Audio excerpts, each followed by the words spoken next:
卓越的营销管理从这里开始。你好，我是孙晓东。继续我们的项目定位阶段的第3个核心要点我们叫做全盘营销方案。在项目定位阶段，营销人需要关注的最后一个核心技术，我们的1级指标，就是要做一个项目的全盘的营销方案我不管我一个项目开发是3年还是5年这个营销计划要伴随这个项目终身。一个项目的营销工作是确保一个项目正常有序展开现金流安全，你没有钱没有回血就不会有生产，不会有制造。所以我们的销售是服务于开发的。那么很多同学都认为销售工作是为了赚钱的，但是我们在开发过程中，我们期房销售的目的就是要保证动态的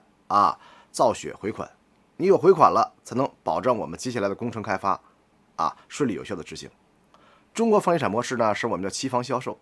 这个模式的话呢，跟我们在1930年之后香港的模式是很像的，是吧？拿老百姓的钱去做开发的事情一般开发商不会全资垫款来做一个项目，我们叫做动态的滚动的开发一边开发一边卖，卖了钱回来都是再做开发。所以我们说，在我们项目销售期，也就是我们的再实再建的过程当中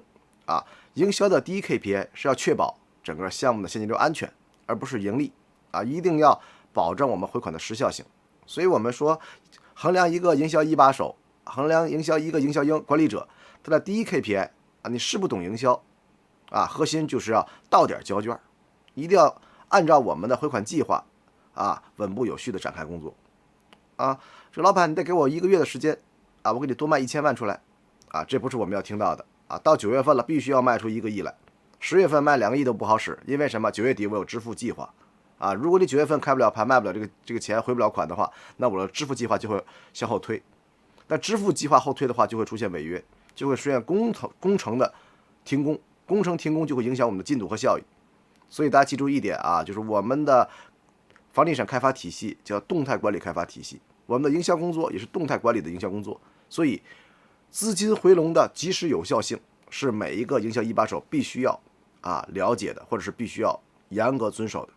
就是到点交卷，到时间一定会要交卷子。你说我没考完没考完70分80分还能及格，你说你不交卷子就0分1分也没有。所以我们大家记住一点营销工作我们的全盘营销方案的核心就是要给我们这个未来的答卷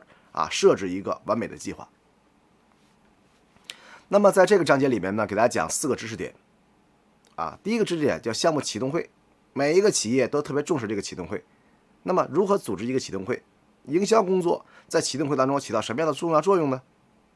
一会儿给大家分享一下。第二个叫项目开发计划的决策指标制定，就每一个项目为了便于考核有效管理，我们都会定一些个我们叫做里程碑式的 KPI， 比如说整体项目的开发量整体项目的销售额呀整体项目的利润率我们的资金质押率我们的这个现金流回正的这个周期N 多个指标包括我们的开盘节点、取证节点交房节点这些里程碑节点都是要在这个会议上面制定下来的。第三个，项目现金流的计划，是吧？集团投多少钱拿地，垫资多少钱前期垫资开发，什么时间总包进场给我们垫资建设EPC， 什么时间现金流回正，营销能够有回款了，什么时间开发贷款下来了，就是这整个的一个计划是我们说这个项目动态管理的一个很重要的核心技术。就是近10年的我们说企业管理也好，项目管理也好，大部分都是以财务这个线头这条线来进行梳理和管理的但凡你的经营指标管理的好，这个项目的不管是安全性也好盈利性也好都可能很好的确保我们说现在管理一个项目，以前10年前我们是拿工程管理、进度管理来做这个事情但是现在我们更多的是由财务理论由我们的经营管理的这个部门来负责把这一条线把它穿起来项目盖得快了慢了，一定是有我们的目的和需求的，是吧？这个项目支付的多与少了，也有我们的管理的要求的。所以我们说第3个核心技术是项目现金流计划，一个营销一把手必须要学会做现金流计划。第4个，项目全盘营销的方案制定结合我们的开发计划，结合我们现金流计划来排布我们的营销管理计划。我们上节课给大家讲过了，营销工作管理的核心是什么就是要动态的及时有效的回款。很多营销从一线起家的这些个管理人员，更多的关注于市场。哎呀，这个城市里边什么时候好卖房子呀？是吧？5亿好卖房，11好卖房，好啊，每年5月份、10月份指标定得高。但实际上，这个项目真正花钱的时间是每年的1月份、6月份和12月份。所以你看，近3年我们很多企业对春节前的返乡置业这个节点抓得非常紧，目的不是为了返乡期间多买房子，而是利用返乡置业这个节点，我们回一部分的款啊，在春节前啊，年关难过，我们每个企业春节前都有大量的支付计划，能不能及时性的在这个时间我们做一个节点啊，回了款，保证我们的春节前的一个支付。所以，真正的营销管理是要服务于企业内部的，一个营销管理者必须要读懂企业的现金流计划，有步骤有计划的，按照公司的现金流的这个缺口来制定我们的营销计划。啊，经常有很多同学跟我说，孙老师怎么才能够做高官，怎么才能够在企业里边混得下去，能够很好的升迁的机会？那你的格局和视野，你能不能按照一个项目总的视角去看待营销？能不能按照老板的视角去看待营销？在公司最缺钱的时候，你把钱卖出来，做这些个事半功倍的事情，那你的职业生涯就很有保障。好了，我们接下来给大家逐一讲一讲这4个核心技术。首先呢，讲第一个核心点啊，就是项目启动会。这个节点呢，是每一个企业的一个里程碑节点啊，很多企业都特别重视这个会。那么，项目启动会是起到什么作用呢？啊，给大家展开讲一讲。项目启动会是一个项目开发的里程碑，就从这儿开始，这个项目正式进入到开发、建设、销售的这种周期里边去了，我们叫进入赛季了啊，一发不可收。任何一项工作都会有一个起始点啊，开始的时候就是我们的启动会，这个项目启动了。那闭合的时候就是我们这个项目啊，营销叫做什么？销售清盘，工程叫做完美交付啊。我们有始有终，才能会把一个项目的开发进行有效的管理。那么开始的节点就是我们的项目启动会。我们每个企业都特别重视项目启动会。那么在一个项目启动会里边，我们谁会参加呢？在一个启动会里边，我们要关注什么内容呢？要做一下什么样的会议决策呢？啊，我们说项目启动会的第一个目的就是要把我们项目开发的几条专业线，大家啊在一起开一个会啊。工程关注的是工程质量，设计关注的是出图的这种效率，成本关注的是成本这个控制，是吧？财务关注的现金流安全，营销关注的是到点交卷。不同的部门，我们的本岗位的核心 KPI 是不一样的。但是要想一个项目做得好，工程设计、成本、财务、采购、营销几个部门必须要形成合力啊，把大家的个人的啊本岗位的核心 KPI 和整个项目的啊核心 KPI 进行有效的捆绑。所以我们说，项目启动会的最重要的核心工作啊，就是要把部门的利益和整个项目的利益进行有效捆绑，我们叫横向纵向打通啊，实现我们各部门围绕着整个项目的开发啊有效的展开工作。所以我们说，项目启动会是一个整体项目啊工作重心的一个梳理啊，各部门配合的一个交圈的一个很重要的会议。启动会的目的就是实现业务维度的横向拉通，让我们的各部门之间进行有效的沟通，进行有效的配合，让他知道什么时间你要干什么事情，配合啊什么样的部门。要想销售卖得好，到点必须要取证，没有预售证怎么卖房子呀？那取证前置是什么呀？工程节点要达到，工程的前置是什么呀？啊，你的设计图纸要达到，设计图纸的前置是什么？对吧？你的前期拿地啊，政府的批文啊，各方面的配合。所以我们说，房地产是一个非常复杂的一个开发过程，需要各部门的配合，每一个环节都不能缺少。所以项目启动会的重要目的就是通过这个会议梳理我们的啊各条线、各板块的一个逻辑，让啊我们叫7对眼睛，让7个部门的人啊共同来关注我这一个项目的啊核心 KPI， 把游戏规则统一掉，制定好。这样的话，到开发的时候就不用打乱仗啊，交圈的环节、灰色地带就不会出现摩擦、本位主义或者是啊这个互相不想担责的一个过程。所以我们这个项目启动会是非常非常重要的，它是制定游戏规则的一个最重要的会议。那么目的2呢，就是要把我们制定的这个指标啊，比如说我们的啊签约指标、回款指标啊、交房指标倒推排序，然后横向和纵向进行有效的什么指标分解啊，把指标分解到年、周、月、天啊，把指标分解到每个部门、每一个人、每一个岗位指标的制定及分解是我们的启动会的一个很重要的核心 KPI。作为一个项目一把手，如何学会合理的有效的制定指标，如何合理有效的分配指标，是它一个重要的核心技术。营销也是一样的，我们必须要站在整个开发的角度上面去看待我们的这个营销工作，在不同环节里边配合整个项目开发要起到什么样的作用。那么给大家做一个总结启动会是什么？启动会是各板块共同决策的一个会议。这个会议可能开1天，也可能开2天，也可能开3天，也可能开1次2次。每个企业的这种启动会的方式是不一样的，但是它的核心目的就是要把整个项目的决策指标明确掉，把游戏规则明确掉，同时要把我们整个的开发计划把它明确掉，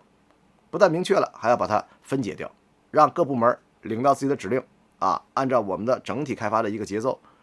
展开自己的工作。只有各分子部门的指标完成了，你的整体开发计划才有效的保守。所以我们说一个项目的启动会我们的组织是严谨的，我们的内容是丰富的，但是全中国的所有的项目启动会基本都是一样的，就是要统一思路统一打法，统一考核指标然后是分派这个指标，让各部门形成合力。那么讲第二个核心知识点项目开发计划决策指标的数据制定。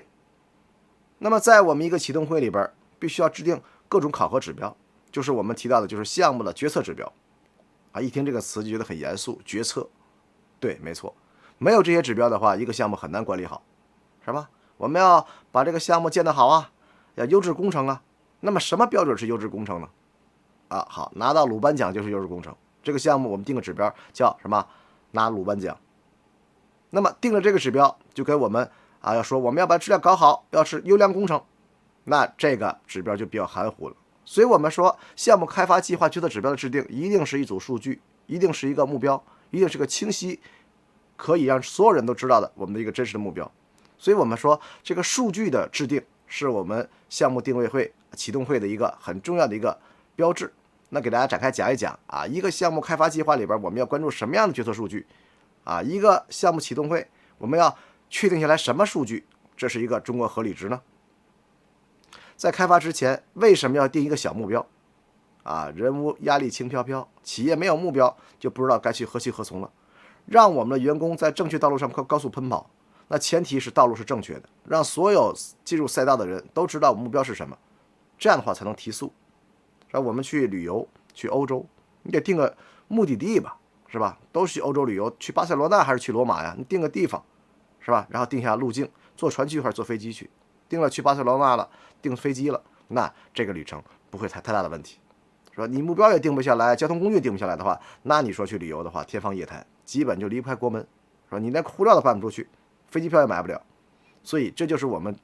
强调的，开发之前为什么要先定个小目标？那我们的目标为什么定目标呢？给大家讲一个核心逻辑就是我们在近20年的开发过程当中发现了一个很有趣的一个现象，我们把它总结出来，就是叫什么呢？叫目标实现的衰减原理，是吧？我们定一个目标企业今年赚钱赚这个定个小目标赚这个20%利润，最后到年底了实现了10%，能接受吗？也还可以了。虽然说年初的目标没完成，但是还是赚了点钱的，是吧？如果年初定个目标，我们赚5%的利润到年底不但没赚，还赔了5%，那么整个公司或者是整个管理者或者整个参与人就会患得患失。哎呀，你看生意没做好还赔钱，那我们干它干嘛呢？所以我们说我们的计划算到的环节永远的是要比我们赚到的环节要容易一点。拍个脑门动动嘴，但真正实际上边我们可能达不到预期的目标。但是如果达不到目标的话能够达到80%、70%，我们也很满意了，那这就是一个成功的目标。所以我们说在我们地产开发里边，由于种种这样那样的问题，市场政策的问题开发过程当中的一系列这样那样的问题以及损耗不可控的这种风险存在，就造成了我们可能最终的目标是无法完美实现的。是营销经常说靠天吃饭，开发不是吗？对吧？开发过程当中突然这样事那样事出来了，开发的土地开发的这种建筑过程当中开发的这种施工单位设计单位之间出现的交圈会有这样那样的问题损耗，所以我们可能这个年初也好，这个项目开发初期的时候一些计划无法实现了。所以我们说目标实现的衰减原理一直在陪伴着我们开发企业啊，我们每一个这个参与人。所以定个目标的目的就是要保证啊，至少目标完成的77%-88%啊，能够让我们有一个合理值。所以一般我们会定目标，定的都是稍微高一点的目标啊，高瞻远瞩，有一个宏伟的目标啊，仰望星空，脚踏实地，最后完不成100%、70%-80%也能够接受了。所以我们说，由于我们的目标实现的有一种衰减理论，所以就要我们所有的开发商都是要定一个小目标，可能这指标会相对高一点。这样的话呢，老百姓呢啊，这个参与进来的话，才容易啊为这目标而努力。那么我们一般定目标的话呢，是分为3个维度来考虑的。第一个呢，就是我们的项目开发阶段啊，从投资阶段、土地获取阶段、启动会阶段、项目建设阶段以及开盘交付阶段啊，不同阶段由于时间的关系，它的目标的这种严谨性，包括目标的这种可实现性，会出现一个衰减。第二个就是我们在过程当中的损耗，是吧？我们年初定了一个目标，是吧？一定要超过10%的利润。到了建设过程当中时间了，可能只达到7%-8%，最后啊到交付的环节了，又给人修房补房子花了点钱，最后达到了5-6%的利润。那5-6%总比没有强吧？啊，这个是能够接受的。所以一般我们在制定计划的时候，都会高于同行的水平，高于市场的水平。这个城市啊，平均所有的开发商的利润是10%，那我们定个小目标，定个利润率12%，啊，最后完不成，完成个7%、8%也能接受。所以我们说啊，一般目标都会高于我们的市场预期，但是实现可能会低于预期，因为事无完事，人无完人。但凡开发这么长的周期，你肯定会有些损耗吧，肯定会有些个特殊事件的发生吧，是吧？啊，工人受伤啊，你得赔偿吧，是吧？有点什么1000套房子里边有这么3-2套房子质量瑕疵，你给人修房吧，肯定会有一些个损耗。所以一般的目标100%实现的，或者是超额完成的几率并不是很大，除非你是特殊的时间、特殊的市场啊，有特别大的利好消息，卖着房子旁边拆迁了，是吧？地王出现了，房价上涨了，拆迁户来买房子了，这些个偶发事件会促使我们的开发在过程当中会有一些个利好消息。但是我们不能说，因为可能会有1%或者1/1000的这种利好机会，我们就要放大夸大我们的这个盈利能力，这是不现实的。一般我们做开发，尽量的保守的去关注我们的市场，这是很重要的。那么我们的定位会又叫启动会，这个启动会定什么样的指标有益于我们后期的工作呢？其实我们的指标制定的目的并不是说我们要做一个里程碑的事情，告诉大家我们赚多少钱。这个指标更重要的意义还是在于它易于分解，易于考核，不是这个开完会就结束了这个指标落下去之后了，每一个部门、每一个岗位都会按照这个指标的分解指标制定我们接下来的工作，然后在过程当中有效的干嘛呀？进行查漏补缺、对标分子指标完成了，你最终的总体指标才会完成。所以我们说决策指标就是指标跟进的一个标尺，我们要拿这个指标在未来的3年也好，5年也好，每个月每个季度都会去查漏对接对标，看看这个指标是否能够完成。在方案阶段、施工阶段、开盘阶段清盘期以及项目决算阶段，在每个环节都会一一对照我们的指标完成情况包括我们的年度、月度、季度的跟踪包括预算也好工程进度也好是吧？这个销售指标也好包括我们的事件跟踪，包括我们的价格调整推盘节奏调整重大事件变更客诉事件的处理突发政策的一些调整这些所有的这些个应对措施也是要根据我们的指标变化而发生变化的，是吧？出现客诉了，是吧？我们是要增加成本，那多少的客诉是可以接受的，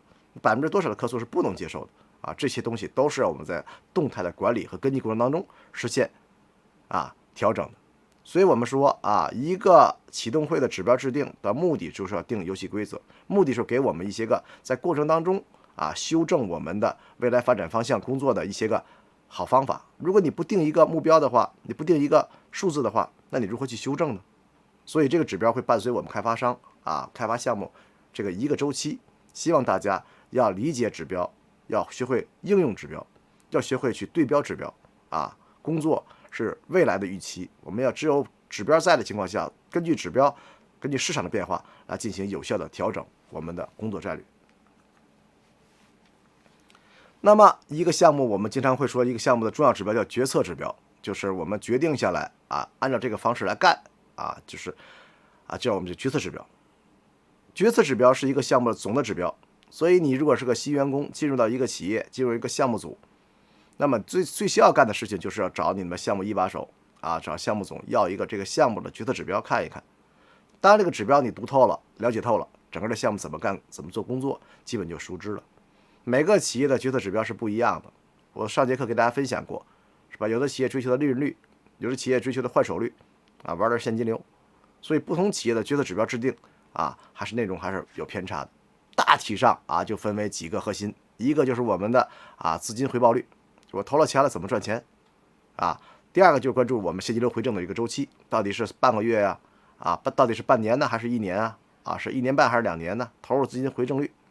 这个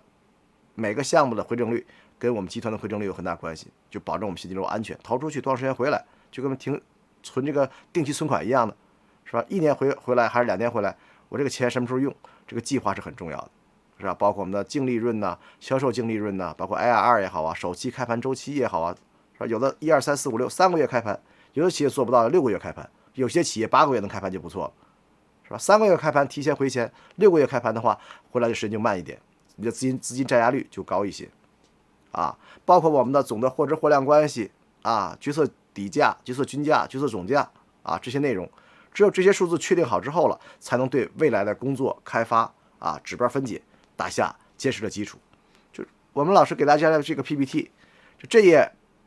表里面的内容，就是我们每个部门未来3、2年指标分解的一个依据这个表里的内容分解了，就是你的工作。工程设计、成本、财务、采购、营销，所有部门都是围绕这一页纸的内容进行有效的、合理的指标的展开的。换句话说，你在一个项目组里边3年5年的工作都是围绕着这页纸的指标达成而努力工作的。那么我们经常开玩笑的说指标好定，但完成很难。用3年5年的时间去完成一个指标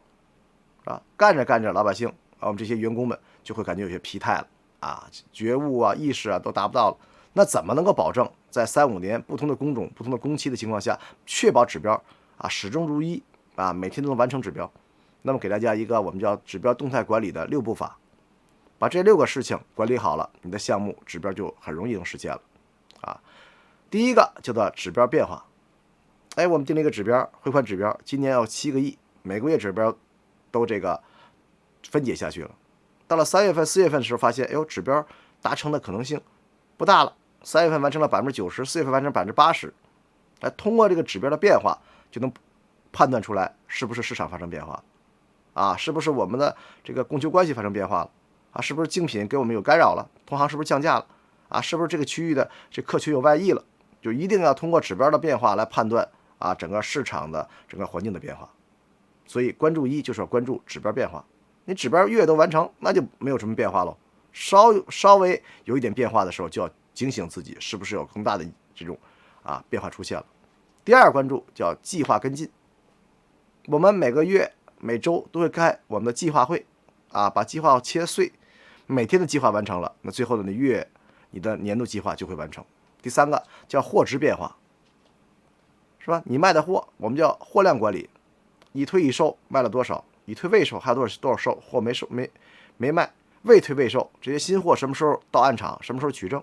这个货值的变化也是我们营销一把手每个月需要关注的你营销就是卖货，营销你卖货你库存量多少你就要知道，是不是卖了多少你要知道，这个账必须要倒清楚。你的销售周期和这个库存量是不是按照我们的计划来实施的第4个关注就是签约回款。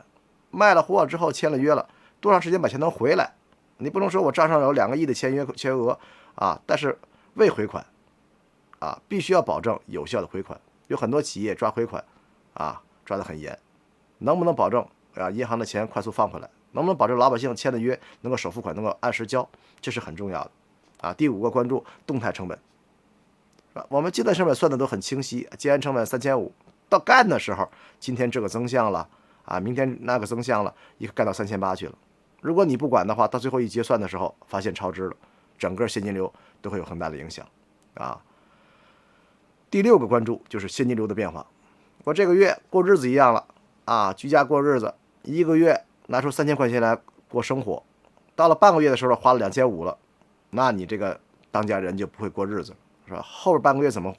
过呀？就剩500块钱了。所以一定要关注我们的现金流变化啊，根据我们账上的钱以及我们的支付计划以及现金流计划、汇款计划来确保这个项目是安全的，不能到了干到半截的时候没钱了，公司是吧？找集团的拆借去，这样会影响整个一个企业的一个现金流的计划啊。他把钱借给你了，下个钱没法拿地了，这样的话恶性循环，整个公司就没法实现啊稳定开发、有效开发，计划就白定。所以我们说啊，指标动态管理6步法，这6个内容是每一个营销一把手，甚至每个项目一把手每个月都需要关注的。最后做一个总结啊，决策指标，什么是决策指标？决策指标的编纂是一个严谨的过程，执行更要严谨。就是我们制定这个指标是严肃的啊，在万达啊从来没有过说要突破指标的啊，后来好很多了啊，办年会的时候可以调整一下指标。在我在万达时期，09年到13年的时候，万达冲千亿的时候，指标定了就绝对不能改啊，定下来了就要去执行。我不管你用采用什么方式啊，以前我在山东的一个地级市叫济宁市，是吧？年初定了一个20亿的指标啊，首开20亿，结果这项目拆迁，从1月份拆到9月底，9月23号挂牌，10月23号摘牌，是吧？最好的黄金销售期已经结束了，就给我留了11、12月2个月，还要宣传推广，还要开盘。10月底开盘，难度非常大，在山东的冬天开盘，就剩40多天的汇款期了。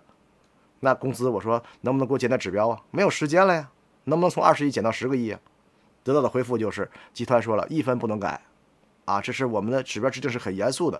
你干不成就把你换掉啊，硬着头皮的冬天开盘，想尽一切办法确保指标完成。